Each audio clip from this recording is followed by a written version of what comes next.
Hi there, it's Christy with the Chirp YouTube channel. Today I'm here with a very quick little hint for those of you who run classrooms for kids with special needs, whether it is in a typical school or whether it is in a church setting or daycare of some kind. I experimented for a long time in my church special needs classroom with having typical kids come in and volunteer with us. And I found it very difficult to get it to work right because I would have kids that were slightly older. Maybe my target population of children was in the 4 to 6 range, and I would have typical peers who were 8, 9, or 10.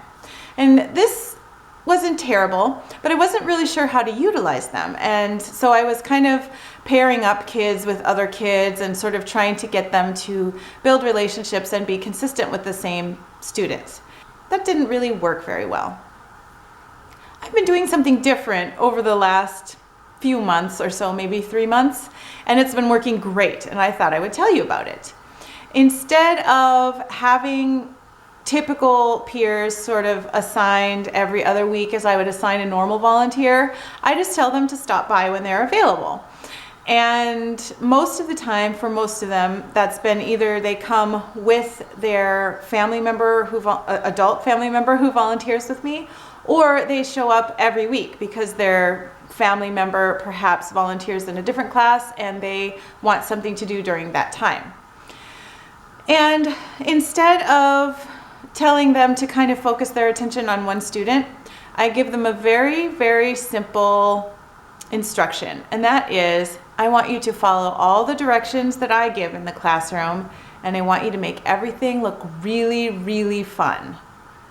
Because our typical peers are the models. They're the ones that everyone else sort of looks at and wants to be like. They're slightly older, their skills in all areas are more advanced than our target population, and they're more concerned with all of the social stuff and better at it than most of my kids are. And what I found is that not only did the typical peers come in and have a wonderful time, because we do have a smaller classroom, we have more adults in the classroom, and so the typical peers get lots and lots of attention showered upon them, and they really like that. We also have the most fun toys, and in a classroom full of 10-year-olds, you probably wouldn't find too many of them coloring or playing with modeling clay, and yet in our classroom, all of our 10-year-olds do that because they don't feel the social pressure to do things that are more teenagery. And I think that they really like that. And at the same time, they are being a great model for our kids in the classroom who don't necessarily like to participate in activities with peers. When it's typical peers who have better social skills, who are more encouraging, who fill in more of the gap for them, they really are willing to give things a try that they would not have tried before. Participating in actions with peers has gone up dramatically, and participation in our music and movement time has gone up dramatically. When our typical peers are dancing and doing the same motions that I'm doing that are being done on the larger screen, my target students are also more interested in doing those actions. It has been kind of an eye-opening experience for me. I'm really happy that we have those little guys in my classroom, and I recommend that you see if there are some kids in your church who might be interested. Mine sort of came to me, and it turns out that many of them also have diagnoses. The one I'm thinking especially of at the moment has a diagnosis of Asperger's and ADHD, I believe. The ones with those kind of diagnoses where honestly, they probably need more support in their typical programming than they're getting, but with a little bit more redirection in their classroom, they're kind of getting along just fine. Those kids are great to have in our classroom because they feel like the leaders, they feel like they're not out of place because they're volunteering, but at the same time, they're getting a little bit more support from our team than they would in a typical classroom. So I'm not saying don't send them to their typical classroom. I think that's a great place. But at the same time, if they can volunteer in an area where we're still going to be reinforcing some of the same stuff that they need, we're going to be providing sensory opportunities. We have a trampoline and a swing in case they need it. We can help them with some of those social behaviors that are a little bit off and that they need to reconsider and sort of learn still. And yet they're still getting the time with their typical peers in their same age classroom. And then of course, we also have additional people in our classroom who need to learn from them. So it's good for both sides, and it's working really, really well for us. So I thought that I would give you a little heads up. And while I'm talking about that, I should also maybe just share with you a little bit about why I don't do inclusion of kids who need one-to-one support in our typical programming at my church. And I did many years ago. That was part of what I did because so many parents requested it, and because I really thought, this is probably best for the kids. If they can get along in their typical classroom, then we should allow that. We should encourage that. I still believe if kids can get along in a typical classroom, then they should. But I saw so many challenging situations arise from this that I changed my policy. And now my policy is, if a child with or without a diagnosis can get along in a typical classroom without distracting peers or causing any sort of disruption or destruction, then have at it, enjoy the classroom. But as soon as we have behaviors that are consistently distracting to peers, so that's 3 weeks in a row, or that are aggressive, then we have a policy that says that's not a good fit for you because it's not offering enough support.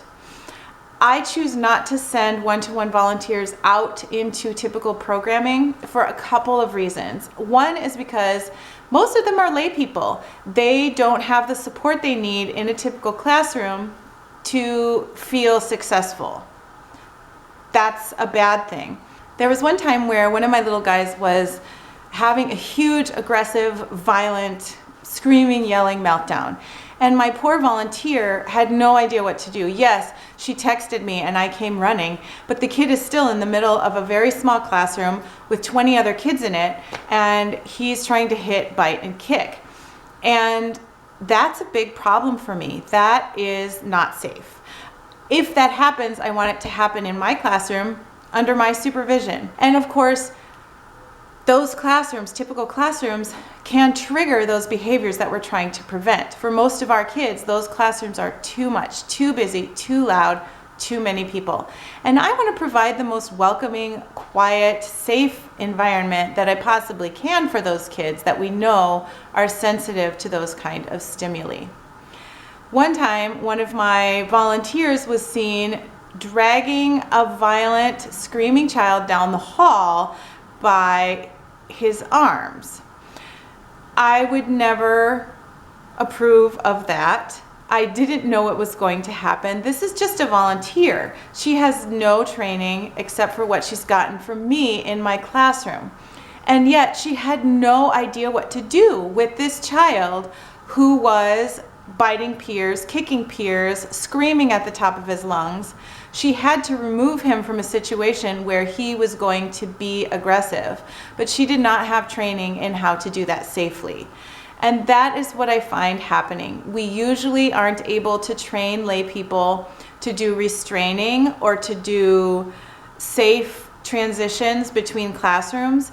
And so I need to keep everyone where I am and where my trained people are so that we keep everybody safe, so that the kids are safe, so that the other typical peers are safe, and so that we have a procedure for exactly how we handle those behaviors. We notice them sooner. They don't escalate as quickly because the classroom is calming and because the environment is so consistent. And when they do, if they do happen to get bad, we've got procedures and strategies and equipment in place to keep things safe. And that just doesn't happen in typical programming. That's why our kids who need more support than is available in a typical classroom stay in our one-to-one classroom. But that's also why we call it one-to-one and not special needs. A lot of our kids don't necessarily have a diagnosis. We don't know why their sensory system is a little bit more sensitive, but we do know that they need a different environment, and that's what we're there to provide. And most of the time, that is enough to help them feel like church is a welcoming place for them. We want kids to feel like that at school. We want them to feel like that at church, at the library. We want our kids to feel welcomed and loved wherever they go. And that won't always happen. I don't feel welcomed and loved wherever I go, but we want to ease their way into the world as much as possible. And so we want to keep our classroom calming and safe and fun and loving and all of those things that are going to help our kids have a soft landing if they do have a rough day. But if they have a great day, to really encourage them and congratulate them on that as well. Well, this video had lots of stuff in it. I hope it made you think, and I hope that it gave you some ideas about how you might want to handle some things in your own program, in your own classroom, maybe even in your own home. Have a great day. I'll see you in my next video. Bye.